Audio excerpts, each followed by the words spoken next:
Rijal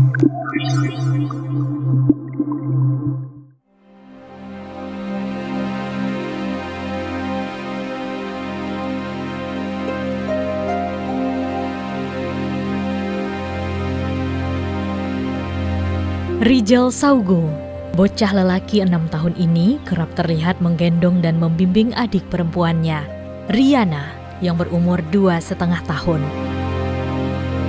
Kadang ia bepergian dengan abangnya Terten mengasuh Riana. Mengasuh adik sudah menjadi keseharian mereka karena orang tua pergi ke laut dan ke ladang.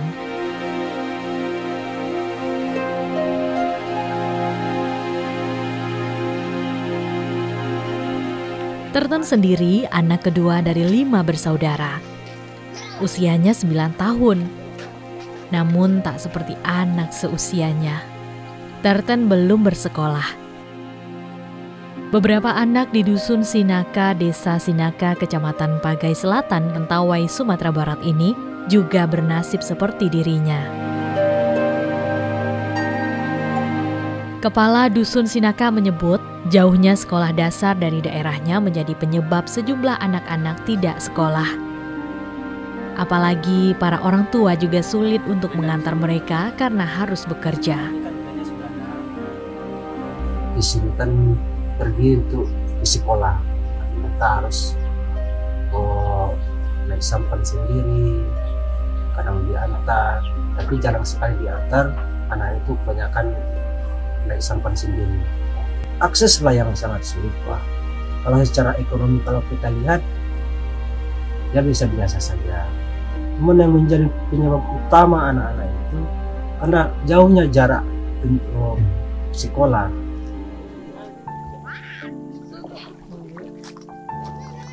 Untuk bisa bersekolah, anak-anak Dusun Sinaka seringkali berperahu selama 15 menit ke Dusun Korit Buah, di mana sekolah dasar terdekat berada.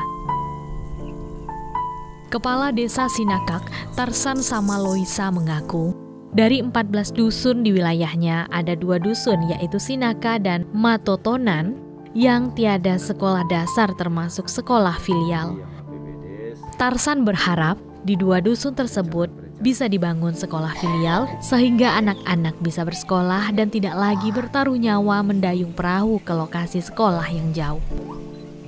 Sementara untuk melanjutkan SMP dan SMA, mereka harus ke daerah yang lebih jauh sehingga harus berpisah dengan orang tua.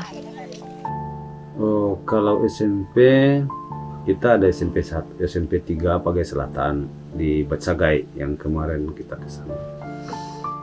Maka rayonnya di situ, tapi banyak juga anak-anak kita yang di luar rayon, kayak di 37, di Sikakap. Kalau SMA belum ada.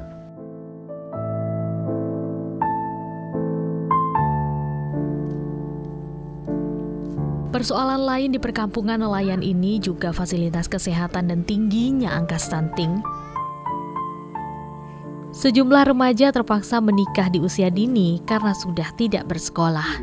Karena mereka nggak sekolah atau mana ya, lepas dari orang tua, sehingga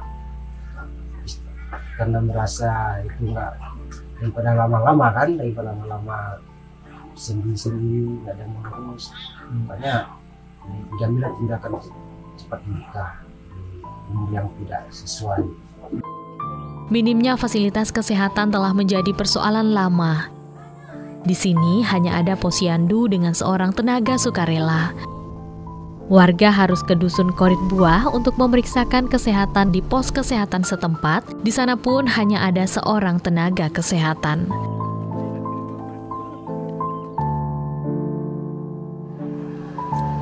Layanan kesehatan yang lebih baik baru bisa didapatkan di Puskesmas Bulasat. Namun butuh perjuangan ekstra untuk mencapai puskesmas yang berada di desa lain itu. Warga Dusun Sinaka harus melintasi laut dengan bot dan dilanjutkan dengan jalur darat. Perjalanan bisa memakan waktu hingga 2 jam.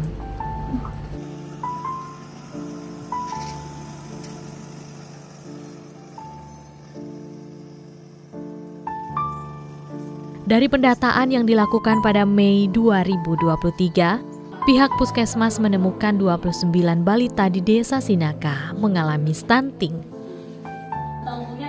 Menurut Kepala Puskesmas Bulasat Erika Rumahorbo, dari angka itu Dusun Sinaka menjadi yang tertinggi dengan temuan 7 balita stunting. Menurutnya, ada berbagai penyebab tingginya stunting itu, seperti kurangnya asupan nutrisi, salahnya pola asuh, dan pernikahan dini. Yang paling banyak itu di Dusun Sinakanya, Pak. Ada 7 orang. Kalau yang kedua, yang 6 orang itu ada di Abanbaga. Terus di Babolak ada 4. Di Matoba 3, Matotonan 2, Bagat Sagai 3, Bubungge 3. Selain persoalan stunting, Puskesmas Bulasat juga menghadapi berbagai kendala dalam memberikan pelayanan kesehatan kepada warga. Sulitnya akses menuju dusun-dusun di daerah paling selatan Kabupaten Kepulauan Mentawai adalah persoalan utama.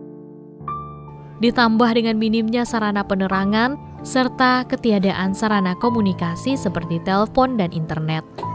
Yang paling utama itu sinyal sama lampu penerangannya. Masalahnya satu di waktu, satunya di biaya. Kalau misalnya dia sudah punya sinyal, kita nggak mesti lagi harus mengantarkan informasi ke daerah yang jauh, ke Sinaka. Kalau tidak ada, tuh kita harus pakai BBM lagi kan, ada bot. Belum lagi badai atau hal yang lain, hujan ini, itu kita nggak bisa. Misalnya ada persalinan, mereka tidak memiliki lampu. Gimana mereka mau melakukan pelayanan gelap-gelap seperti itu. Kadang hanya dengan senter aja mereka. Kalau misalnya mereka pasiennya sudah urgen atau parah, mereka butuh bantuan komunikasi untuk konsultasi dengan dokter, obat apa yang harus dikasih, itu mereka tidak bisa langsung kan. Jadi kalau sinyal ada, mungkin mereka tidak akan seribet harus memikirkan buat dulu untuk dirujuk ke puskesmas, untuk konsultasi ke dokter.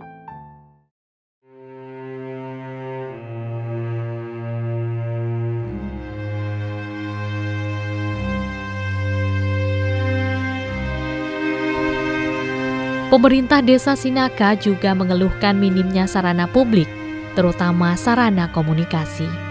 Tarsan sama Loisa mengaku harus mengeluarkan biaya besar untuk sekedar mengirimkan undangan rapat kepada 14 kepala dusun di wilayahnya.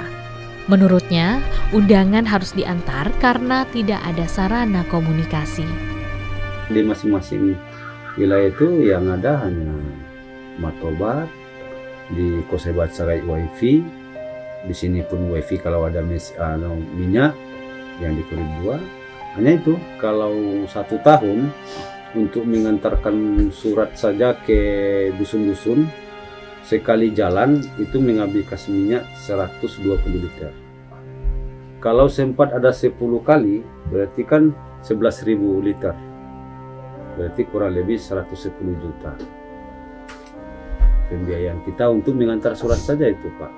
Jadi sangat beban anggaran di desa itu ya habis di situ sebenarnya dari operasional itu baru antar surat, belum lagi kegiatan yang kayak ada undangan atau elatan-elatan di kampung-kampung atau kejadian-kejadian.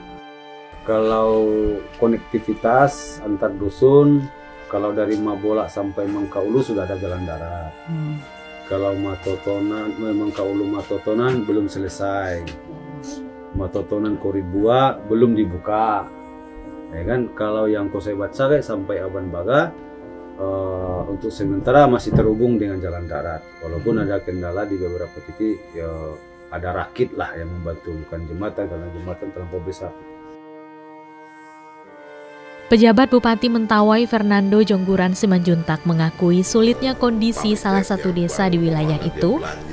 Menurutnya beberapa tahun lalu ketiadaan fasilitas di Sinaka juga terjadi di beberapa daerah di Mentawai. Fernando mengaku persoalan komunikasi dan internet juga menjadi perhatian serius karena bisa membantu masyarakat di pelosok. 5 tahun yang lalu, tower juga belum ada di Padai Selatan. Nah, sekarang sudah ada, tetapi memang kualitas jaringannya masih seperti itu adanya.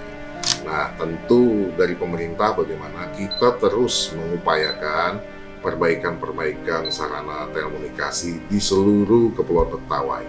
Tetapi memang selalu saja beberapa hambatan ini kita alami ya. Salah satunya ya pembiayaan ya. Selama ini kan dibangun oleh pusat dan swasta ya. Tetapi mereka juga membangun ini juga bertahap.